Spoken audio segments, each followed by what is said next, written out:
Hey guys, it's Tony. Just letting you guys know that the news is finally official. This is why you see that huge run up after hours on Apple.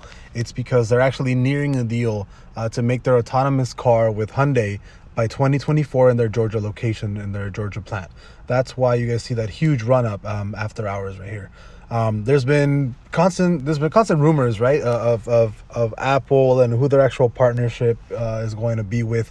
I kind of had an idea about a week or two ago that Apple was going to partner with Hyundai. I think there was a lot of rumors around Reddit and just a lot of leaks and a lot of information through the grapevine that kind of gave us that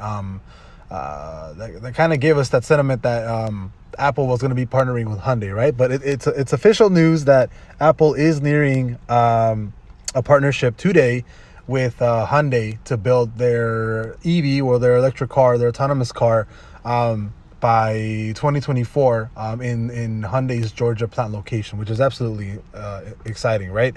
Kind of. I'm not 100% sure if I'm. The thing is, though, you need to understand how they worded it, right? They didn't say EV car, they said autonomous car, which is the very important part and the very thing that you have to remember. I will be releasing unusual options activity for Apple because I'm sure these are going to go absolutely bonkers tomorrow. And I think for the next week or two, there's definitely going to be some huge plays on the options side. So definitely keep a lookout for that video a little bit later today.